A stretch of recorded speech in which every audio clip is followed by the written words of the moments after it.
Now that we finally got the tags put in, getting the stage selected, we should be underway here momentarily.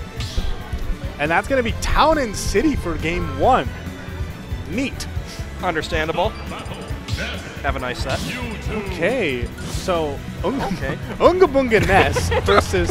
Oh, now I know why he chose that stage, because apparently the commentators over in Canada called him Unga Bunga during one of his sets, and that blew up on Twitter. So now apparently he is taking that name to be his own now. I mean, he did just taunt to start off the match.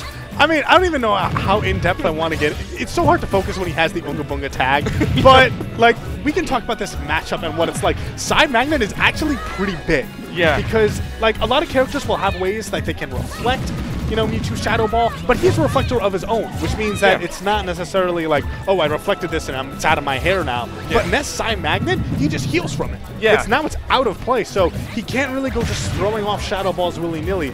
Yep. He has to get into his zone, which that's the still problem for Ness. Yeah, because Mewtwo has so many disjoints, so many options to keep you out, that it is frustrating to get in. But for Ness, once he gets in, he can do some good damage. And that PK Thunder also feels buffed compared to Smash 4. Specifically the tip of it when it hits you. Wow, getting a down tilt, I believe that was a... No, that was a 2-frame. Looked like it. That or he poked up above the ledge. One of the two. Wow, what a trade! Mewtwo is super light, and Ness still has a massive kill power. Oh, we can do that nice. now! Never mind. Not You also nice. do that. For a second, for a split second, I thought PK Flash was going to be useful. Yeah. Just got to be careful when you're getting off the ledge still. Did you see that spacing? That was actually fantastic. That's one thing that the Nesses have always been good at. Yep. They have very good aerial drifting, Yes. meaning that even if their max airspeed isn't that great, they can position themselves really well so that even a character with lots of nice fast disjoints like Mewtwo can get outspaced in the air. Yeah, and that's going to be key to fighting Mewtwo, because Unknown's Mewtwo is definitely good at keeping you out of his face, so you definitely need all the tools you can to get in. Also, I feel like Ness's back throw got less strong in this game. Thank God. What? Thank God. Oh, not able to reflect it in time, so getting sent up for that. Oh, and that's that new Ness up air.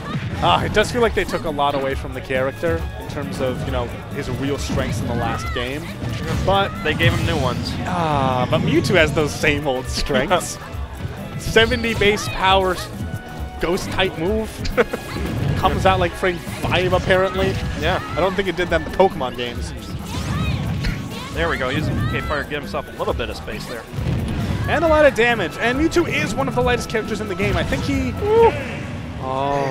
He's light for a reason. He's a glass cannon. Yeah, and I mean, you saw him doing that cannon portion right there, bullying him, or Unga Bunga Slam Shady off stage. Yeah. Slam Shady having a blast. Yep. I mean, you got to have a blast after that kind of thing. It's getting a lot of followers out of that, I can tell you that much. Stream attendance just goes down to 1. Yeah. I mean, all the historians are out there reading his cave paintings on his Twitter page. Oh man, I've always thought about what it's going to be like to be an internet historian like 100 years from now. If we don't, you know, blow ourselves up. Here we have the first internet meme, the dancing baby. Back. Was that the first internet meme? Yeah, I thought it dancing was baby. Peanut Butter Jelly Time. No, that came after Dancing Baby. I should know. I grew up with the internet. Okay, Grandpa. Yeah, Grandpa Scoots here to give you the download. So back in my day, this matchup was a lot more favorable for Mewtwo. So that is true, actually. Back in Smash 4, it was a big problem for Ness. Even though he did have that small advantage of not having to deal with Shadow Ball the way some other characters would. Yep. The range issues, the power issues. Yep, and we're seeing that right here. Oh, that was gross. Oh. Jeez. That was filthy. I mean, if this keeps up, Slam Shady's going to have to give him his tag. I don't know if that was Unga Bunga. That was just cool, man. Yeah. I mean, it was definitely good pressure off stage. And that's key in this game, I feel. It broke the shield! What are you talking about? No Let's way! do that again. What was that exchange? And No, why he did he lived. live? No! Why come would you on. ruin the highlight? Oh. No! He Did you could see have fully this? charged. He could have PK flashed. This is why we can't have nice things. He could have walked up to the end of the stage and charged forward smash. It's Mewtwo. Oh well. I mean, that was such a cool. That was a good shield break. Oh my god, that was like 2 highlights back to back almost. Oh well. It's still actually, like, we're talking as if it's been some huge natural disaster, but that actually gave him a lot of damage, a lot of momentum, and now if he ends this stock right at this point, he's basically going to be 60% down still. There we go.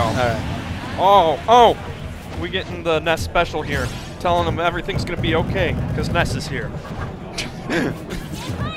Nice delay on that PK player.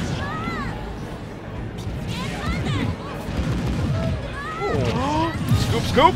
Wow, beautiful combo right there. I don't know whether that was TI dependent, but at the very least, it friggin' ended Slam Shady right there. Yeah, that was definitely painful, and it definitely makes this a huge hill to climb for Slam Shady here. Yeah, I mean, another shield break would look really nice. That's true, that's true. We saw one already. We could get another. And maybe he'll figure out how to kill him. Yeah. Yeah, trial and error. Oh, there we go. Down smash. Man, you can hold that out for so long on the ground. Because I feel like previously, once it hit the ground, that was it. I feel like people are experimenting with PK Flash because it's a new game, and then like in 3 weeks they'll remember that there's never any point where you should just hit the B button on its own. You never know. One day. One day. There will be that one situation where back throw doesn't kill. Wow, yeah, that's that nerf coming in like visibly. There's no way Mewtwo would have survived that in older titles of the game. Yep. Oh, he wanted to end it right there, but getting up aired for his efforts. Oh, and there is some rage onto Unga Bunga right now, and he's still very light. He hasn't really found any big plays outside of that shield break. Whew. And he can't make any mistakes. Just the tiniest overextension could mean getting forward air, could mean getting grabbed. Yep. So at this point, he needs to play perfectly if he wants to make a comeback. But keeping people at the edge, that's how you start. Yeah, he's definitely doing a good job racking up that damage, but Unknown getting back to stage control here. There's the grab and the up throw to end it. Dang. Oh, the beginning of that game was nuts. I know. If that second PK Thunder shot had killed, it could have. It easily could have. I think